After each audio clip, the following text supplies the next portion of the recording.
तेजस्वी यादव पर केशव प्रसाद मौर्य ने बड़ा हमला बोला। तेजस्वी यादव के नौकरी देने वाले वादे पर तंज कसा गया। नौकरी नहीं देंगे, जमीन हथिया अलग से लेंगे। लालू परिवार का इतिहास जमीन हथियाने वाला है। केशव प्रसाद मौर्य ने कहा, एनडीए में सब कुछ फाइनल है, जल्द ही ऐलान होगा।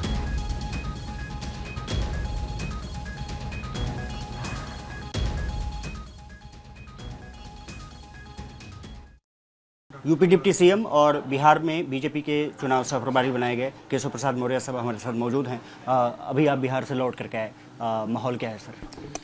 माहौल एक तरफा है।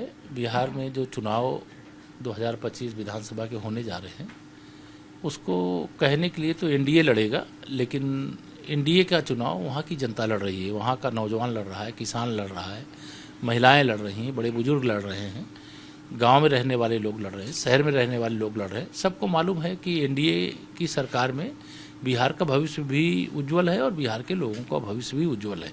विकसित भारत 2047 में बनेगा, एनडीए नहीं रहेगी तो सबको ये पता है कि विकसित भारत की जगह बिहार बर्बाद बिहार बनाने का काम कर देंगे। इसलिए जो राष्ट्रीय जनता दल की अगुवाई में गठबंधन है, उसको वहाँ की जनता ने पहले ही नकार दिया। जिस तरह से खींचतान चली है ना, कि अब कहा जा रहा है कि सब कुछ ऑल इज वेल है, आपको ऑल इज वेल पूरा नजर आ रहा है? हाँ, निश्चित एक तरफा है। मतलब हमारे जो सहयोगी दल है, सब में बातचीत हो गई है और जल्दी ही उसकी जानकारी भी सार्वजनिक कर दी जाएगी। लेकिन जो भी आप लोगों के दिमाग में है कि कहीं कुछ आपस में तालमेल में कमी है, कोई सीट ज़्यादा मांग रहा है, मांगना तो सबका अधिकार है, लेकिन अंत में कोई एक अंतिम निर्णय होता है। वो अंतिम निर्णय लगभग हो चुका है, उसको सार्वजनिक करने का जब उचित समय होगा वो कर दिया जाएगा। एक चीज़ और है सर कि एक तरफ तेजस्वी यादव वादा कर रहे हैं, एसआईआर का मुद्दा पूरी तरह से राहुल गांधी ने उठाया, नौकरी देने की बात जो कह रहे हैं कि हर घर में नौकरी दी जाएगी, इसके हिसाब से अगर देखा जाए तो लगभग 3.25 करोड़ नौकरी देनी होगी। संभव लगता है? वो हर घर, बिहार के हर परिवार की ज़मीन लालू परिवार अपने नाम लिखा लेना चाहता है, इसलिए इस प्रकार का वादा किया। क्योंकि ज़मीन के बदले नौकरी देने का उनका इतिहास है, जिसके मुकदमे में उनके परिवार के कई सदस्य माननीय न्यायालय के समक्ष उनकी पेशी होती रहती है, उनको जवाब देना पड़ता है।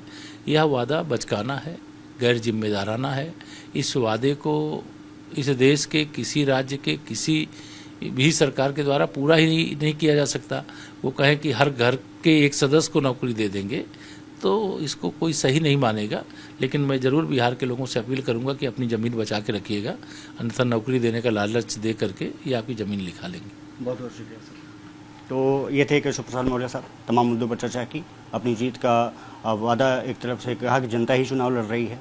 देखना दिलचस्प होगा कि समीकरण साधने में लगे बीजेपी और एनडीए को वहाँ पर कितनी कामयाबी मिलती है। कैमरामैन विपिन के साथ मैं अक्षय राय, भारत 24 दिल्ली।